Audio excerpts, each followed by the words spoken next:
By the early 1900s, people around the world regarded Chicago as a manufacturing metropolis, dominated by factories and populated by the people who owned, operated, or worked in them.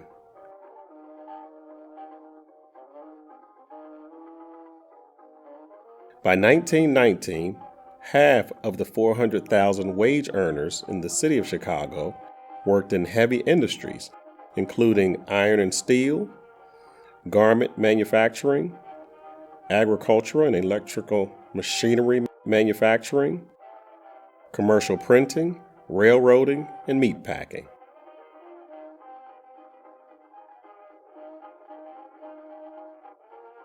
Products produced in Chicago area factories reach international markets.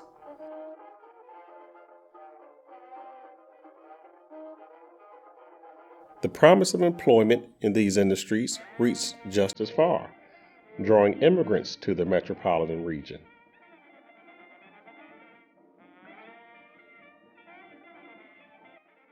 In the years just before and after World War I, some 180,000 Black Southerners immigrated to Chicago, settling on the city's south side. They became an urban population. They created churches, community organizations, important businesses, music, and literature.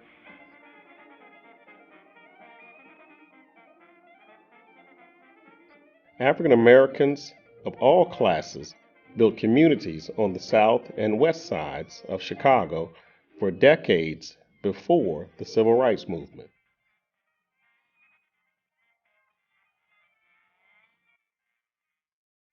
Residing in segregated communities, almost regardless of income, the Black residents of Chicago aimed to create communities where they could survive, sustain themselves, and have the ability to determine for themselves their own course in Chicago history.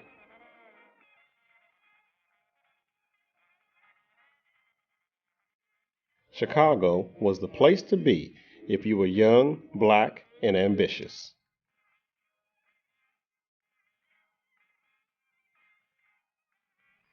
Today, we chronicle the lives of African Americans who, under the backdrop of Chicago's immigration and growth, followed their dreams and reached for the stars. And in doing so, changed the world.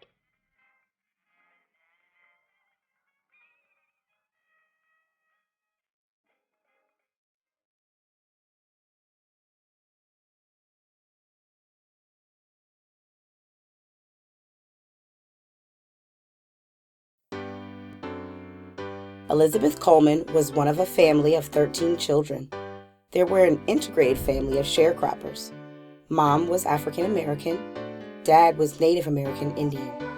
Bessie, as she was known, grew up in Waxahachie, Texas, and attended a segregated school there from the age of 6. She was an avid reader. Her mother ensured that the Coleman children made good use of the traveling library that came through 2 or 3 times a year. Bessie completed the 8 grades offered by the Waxahachie School, worked as a laundress for 5 years, then spent her entire savings on a single-term enrollment in the Langston Industrial College in Oklahoma. But without additional money, she was forced to drop out and return to washing and ironing. She could see that education would be her ticket to a better life and went to live with an older brother in Chicago. Chicago was the place to be if you were a young, ambitious African American. Bessie was able to attend Burnham School of Beauty Culture for a course in manicuring. Within a year, she was known as the best and fastest manicurist in the black part of Chicago. Coleman eventually went to work as manicurist at the White Sox Barbershop, then owned by the trainer of the Chicago's American League Baseball Club. While working there, Bessie made some impressive connections because she did manicures for all Chicago's African American society. Coleman aspired to do more. Bessie's older brother, John, had been to France and had seen women piloting airplanes there. He suggested that Bessie should learn how to fly, and this sparked her interest in aviation. No one in Chicago would teach Bessie to fly. No one in America would teach a black woman to fly. Bessie decided to take a chance and call to task some of those impressive acquaintances that she had made at the barbershop. She contacted Robert Abbott, the editor and publisher of the Chicago Defender, a black newspaper, with the proposition. She would learn to speak French if he would sponsor her trip to Europe. It would be a win-win. A great story and publicity for Chicago's black newspaper, and Bessie would learn to fly. Robert Abbott teamed up with Chicago banker Jesse Bingham, and together they gave Bessie the financial backing to go to France. Bessie followed through with the French lessons. She applied for a passport, got the necessary visas, and made the long ocean voyage, arriving in Europe in November 1920. The first flight school denied her application. They would not take women, but that would not stop Bessie. She successfully applied to France's best-known flight school, l'École d'Aviation des Frères Caudron. Bessie walked 9 miles to the airfield and back every day for the 10-month pilot's course. Bessie received her license on June 15, 1921, the first African-American woman to hold a pilot's license, and spent the next 2 months practicing her flying skills. She knew she'd need to be a performer if she was going to make any money. Flying shows, acrobatics, and air races were bread and butter to the aviation pioneers of the early 20th century. Bessie returned to the U.S. for about 6 months and was showered with accolades for her achievement. But she quickly realized that not only didn't she have a plane, she still wasn't competitive as a pilot. So in February 1922, she went back to Europe for more training, and she received her international pilot's license. That October, Bessie got to perform her own air show at the Checkerboard Air Dome in Chicago. The Defender ran a great publicity campaign.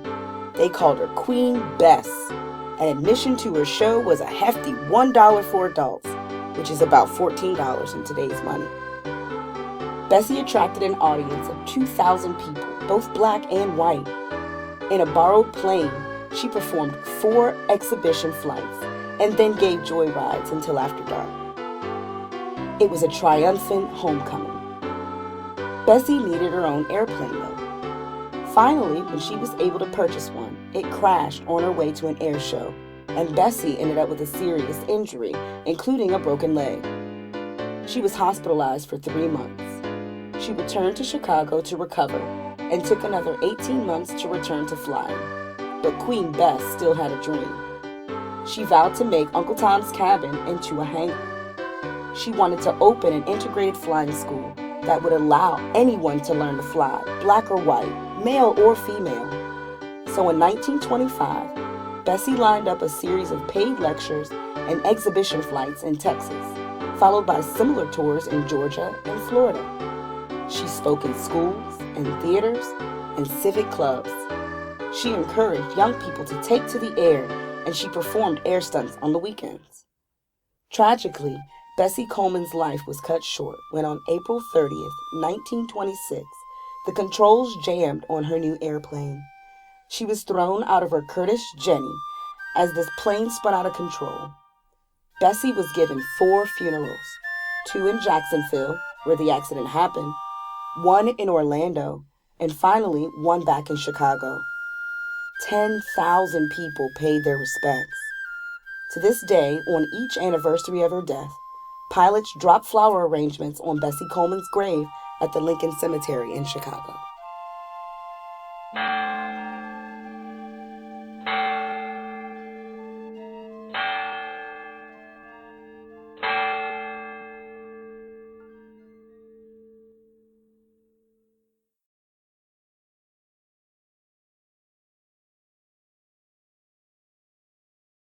Born Eugene Jacques Bullard on November 9, 1895 in Columbus, Ohio, he was one of 10 children. Like Bessie Coleman, he was of African and Native American descent. His dad had traveled the world and told Eugene stories of distant lands, including France, where, he said, blacks are treated as well as whites. Now, Eugene had no sense of geography.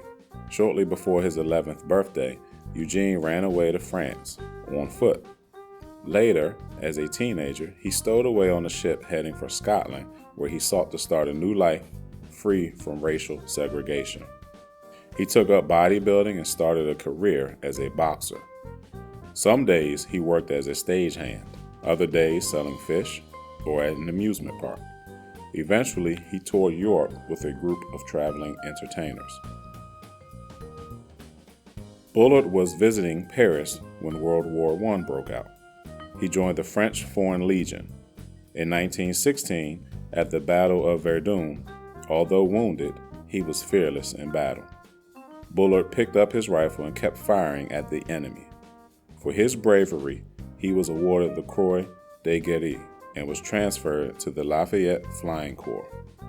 He earned his wings, flew combat missions, sometimes twice a day, often accompanied by his pet rhesus monkey named Jimmy.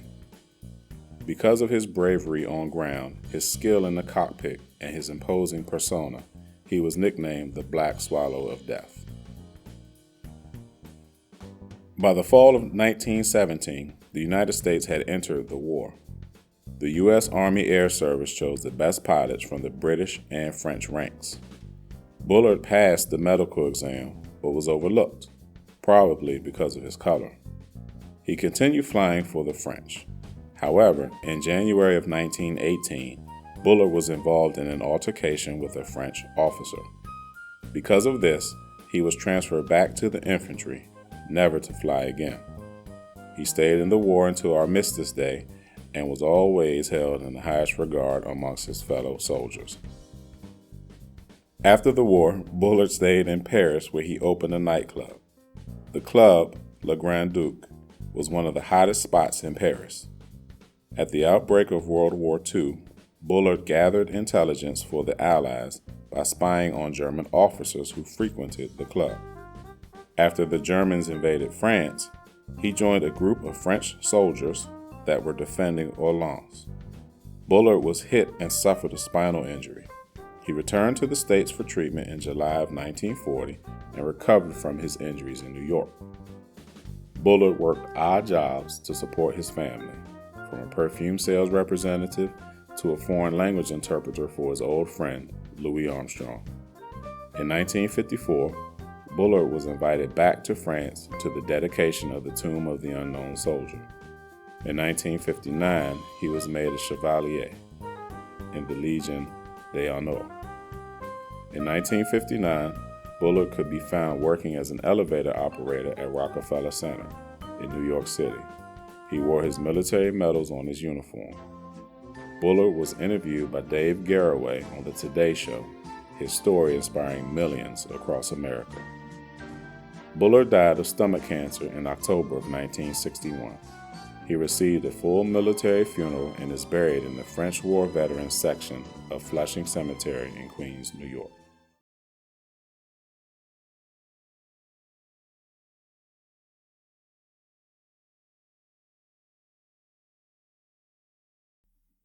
Bessie Coleman, the first black woman to earn a pilot's license, is remembered as the one who opened the skies to African American aviators.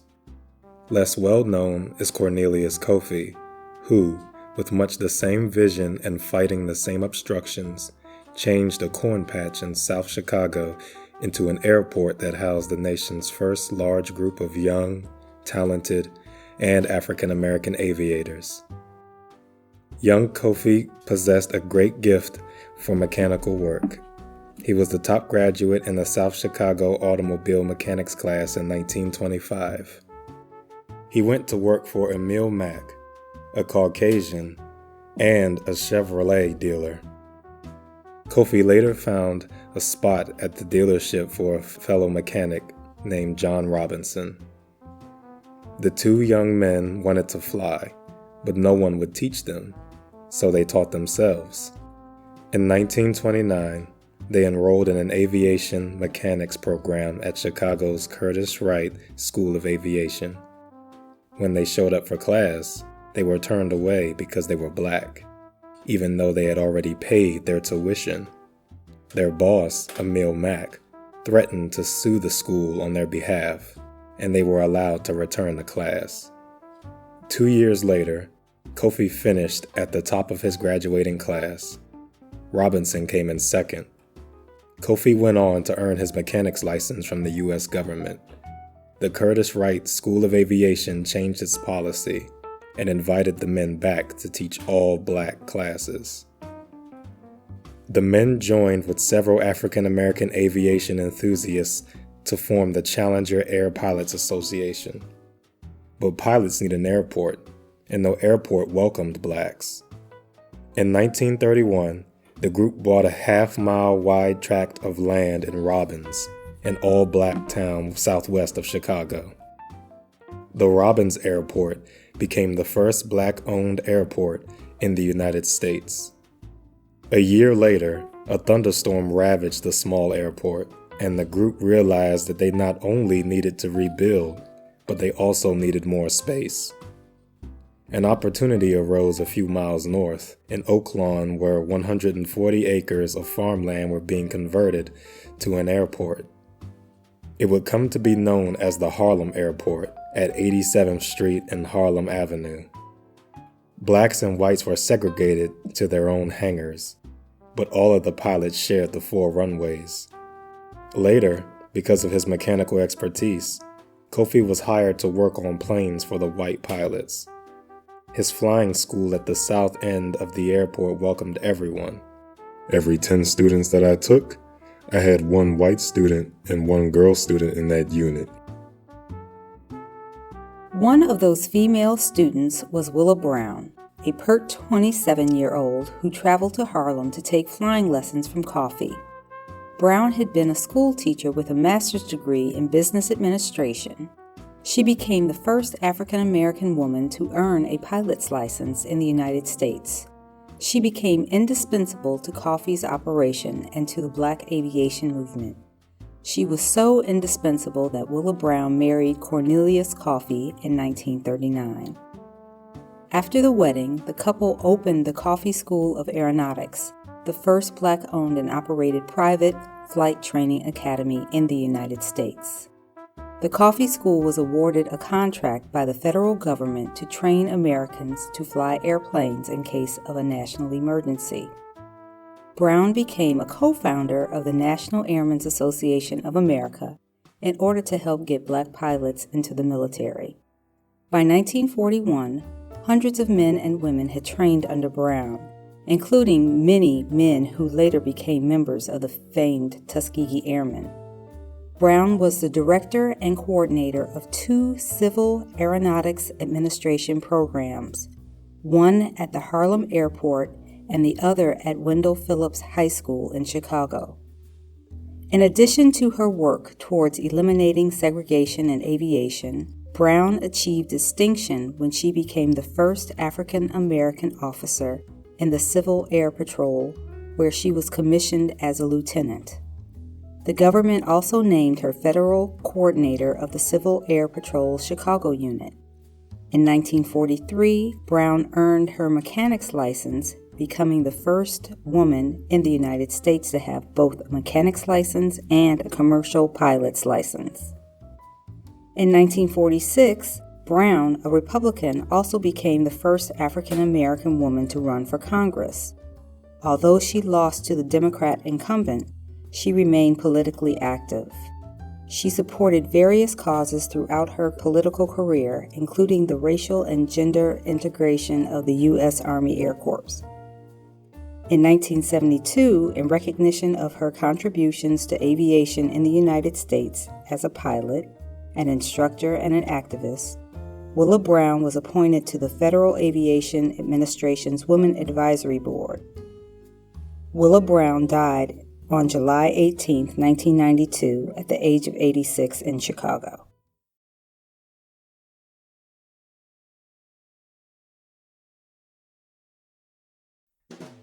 Grover Nash was born in 1911, a poor farm boy from Twiggs County, Georgia. Nash marveled in wonder when he saw planes flying overhead. Like most boys of his day, Grover dreamed of flying like a bird. As a teenager, he ventured north in hopes of attending flight training classes. At first, the color of his skin prevented him from being accepted. But in 1931, Grover was accepted into the Curtiss Wright Aeronautical University in Chicago and Moore's Flying School in Dayton, Ohio. He earned his Master Mechanic certificate within 2 years. Nash became a member of the Challenger Air Pilots Association and honed his flying skills at the Harlem Airport under the tutelage of Cornelius Coffey and Willa Brown. The United States Postal Service established National Air Mail Week in 1938. As part of the celebration, an experiment was conducted to determine if air mail would work between small towns in America. Grover Nash was chosen to take part in the experiment, flying between Chicago and small towns in Illinois. Early in the afternoon of May 19, 1938, excitement was escalating in Mattoon, Illinois. It was the first time the city's mail would be put on an airplane.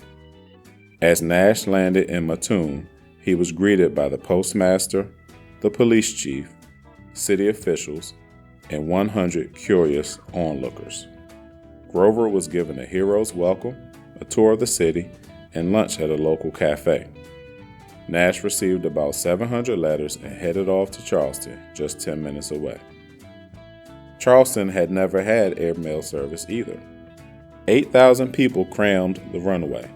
A band played, the crowd cheered, Nash waved to his adoring admirers.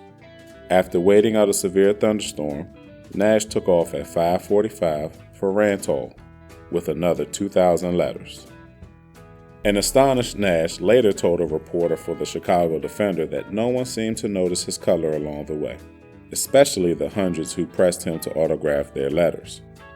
It was, however, the first time that an African American had carried U.S. mail through the air. And on that day, Nash made the longest flight and carried more letters than any other U.S. airmail pilots, before returning to Chicago 5 minutes ahead of schedule. During World War II, Grover Nash served our country as mechanical instructor at the Army Air Force Aircraft Mechanical School.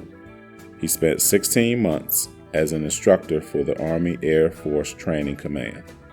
After the war, Nash was a member of the faculty of Dunbar Vocational High School in Chicago, where he taught before his retirement to Los Angeles. Grover Nash died on August 10, 1970, at age 59.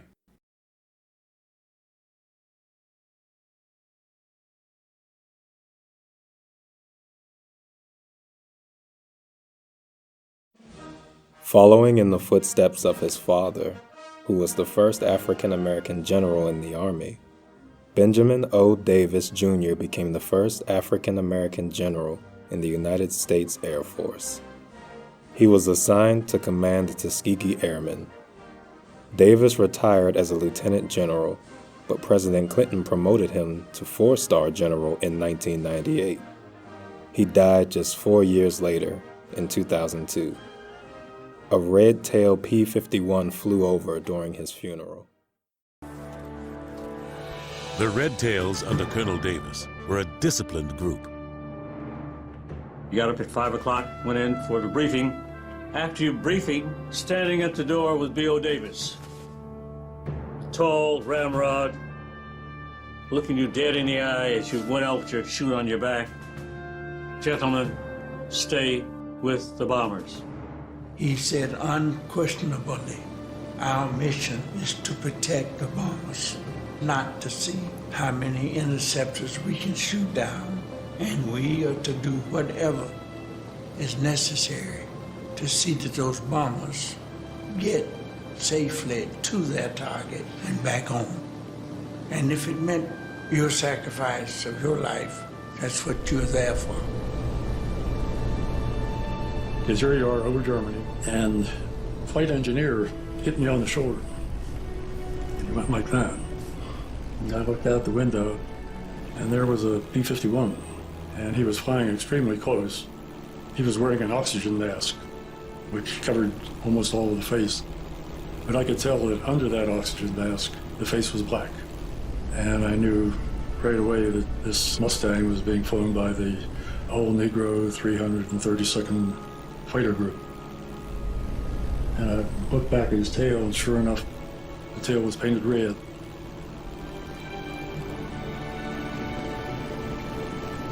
And I signaled to him that we were okay.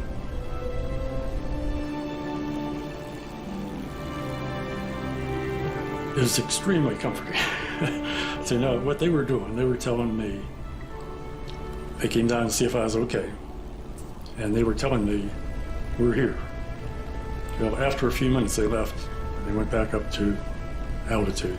But some of them were assigned to us to watch us as we went back. Up until that time, I had never spoken to a black more than a few words. That was the beginning of a relationship where I understood that they weren't that much different. You know, they were not those people. I wanted to thank you for helping us up there. We were all doing the same thing. Those guys were flying fighter airplanes. They were risking their lives to protect our lives. Look after the bombers. Stay with the bombers. That's good to know you got our back.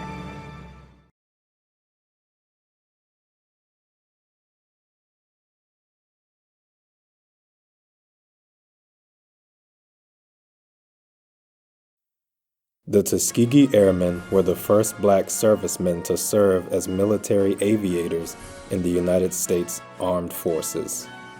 They flew with distinction during World War II. Though subject to racial discrimination, both at home and abroad, the 996 pilots and more than 15,000 ground personnel who served with the all-black units would be credited with some 15,500 combat sorties and earned over 150 distinguished flying crosses for their achievements. The highly publicized successes of the Tuskegee Airmen helped pave the way for the integration of the military under President Harry Truman in 1948. As a young black American in the 1930s, there weren't very many opportunities of any kind. And so when Pearl Harbor took place, there was a thought in my mind, the opportunity may soon be here. In 1940, there was less than 100 commercially licensed black American pilots. And as a result, there was a very, very strong resistance for black Americans to become military aviators. So there evolved an experiment. We will give them a chance. We will try them. But it was called the Tuskegee Experiment. It was an experiment because there was no confidence that black Americans were going to be successful as military aviators. My determination was no matter what, I was going to let nothing stand in the way of me and succeeding as a military aviator. In the beginning, the white units did not want to fly with the black airmen. It was a segregated arrangement, so we flew only, and our organization was all black. There was no integration whatsoever. Our job was not to go out and seek and destroy enemy aircraft, but to make sure enemy aircraft did not destroy the bombers on their missions to the target, on the target, and then returning home. And what happened as a result of the discipline that was shown by the black airmen was that they stayed with the bombers to protect them. The enemy fighters were reluctant to come in and attack the bombers with the escort airplanes so close and ready to destroy them if they did come in, that there began to become a record of the bombers that were being protected by the red-tailed Mustangs that were flown by the black Americans were not being destroyed by enemy aircraft. When the war was over, the black group had flown 200 combat missions escorting heavy bombers throughout most of Europe, and they had not lost a single bomber to enemy aircraft. That was a record that never was broken or even achieved by any other escort group throughout all of World War II. And it simply destroyed the myth of the incompetency of black airmen. It's interesting that we fought so hard and volunteered to get into the military. We felt that we had accomplished some good in what we did in our military service. But there were no rose-colored glass situation. Discrimination was there when we went away. It was there when we came back. We fought to have a better life. We still felt a better life was worth fighting for. So the fight was not diminished. The results that we sought and really hoped would come about was still not there, but it was still worth fighting for. When we look back now at the effort made by black Americans to make a contribution and to look at what they actually did accomplish, there's a strong feeling there was great achievement on the part of black Americans.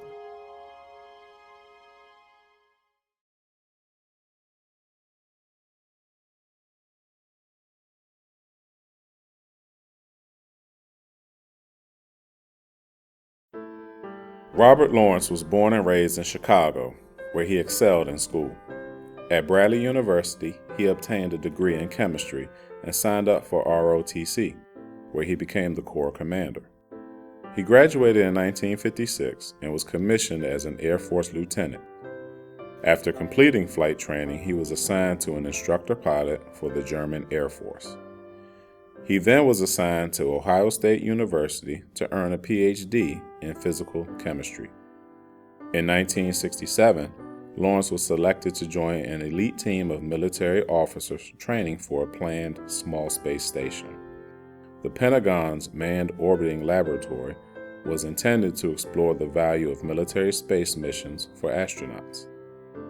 Two-man crews would be launched aboard advanced Gemini capsules and spend a month or more in orbit, practicing visual reconnaissance, communications intercepts, and other national security tasks.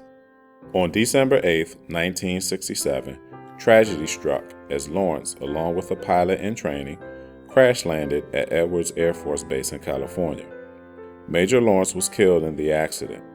For years, his family petitioned NASA and the Pentagon to formally declare that Lawrence was indeed an astronaut.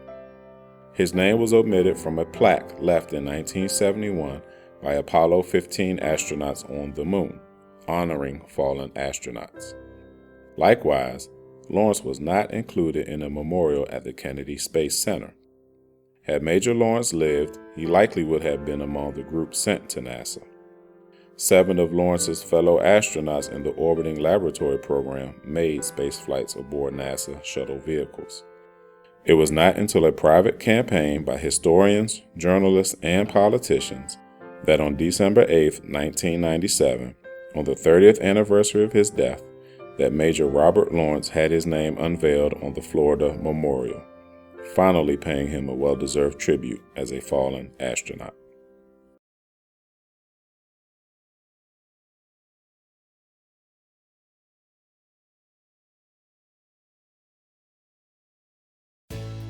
The Jemison family moved to Chicago, Illinois when May was 3 years old to take advantage of better educational opportunities, and it is the Windy City that she calls her hometown.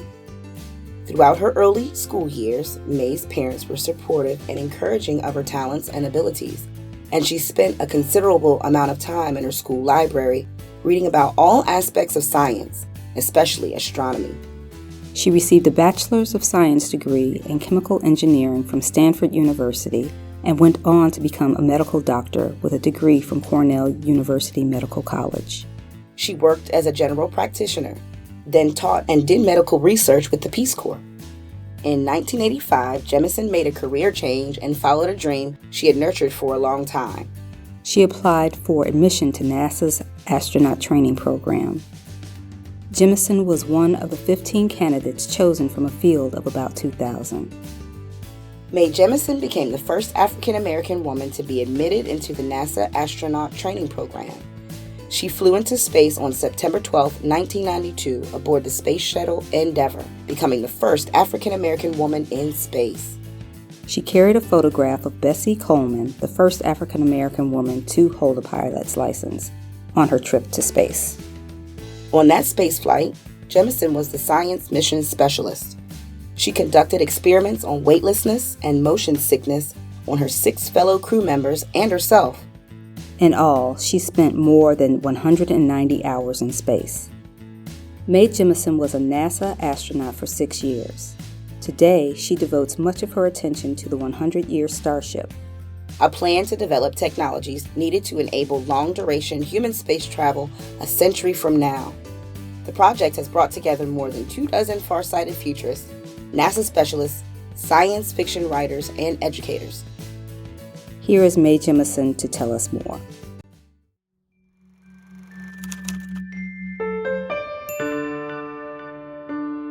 If I had been comparing what I thought I would be doing in space when I was an 8-year-old girl to what I actually did in space, I would have been really irritated. Why? Because I assumed we would have been on Mars or we would have been circling Jupiter by that time. And that's where I am today, is how do we make our movement further into space a reality? I currently lead the 100-year Starship. It is an initiative to ensure that within the next 100 years, all the capabilities exist to send humans to another star system. 100-year Starship has different mechanisms to include people, whether it's public symposiums, we have lay people, education, scientists, artists, we're doing workshops, we have online forums. We need to make sure that we're using the full wealth of human talent across ethnicity, across gender, across geography, across disciplines. All the capabilities that are needed for a successful journey to another star system by humans are all the capabilities that we need to sustain ourselves as humans on this planet. And so we believe pursuing an extraordinary tomorrow creates a better world today.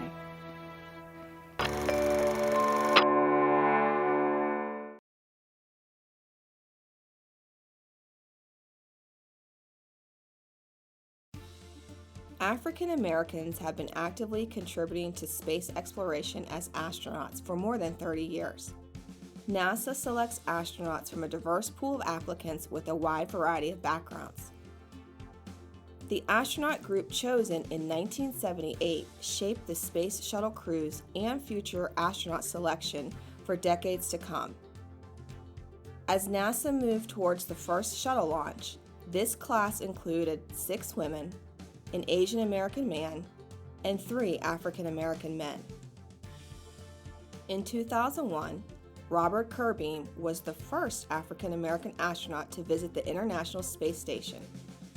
Since that time, several African American astronauts have visited and worked there. Charles Bolden traveled to space 4 times before becoming NASA's first African American top administrator in 2009.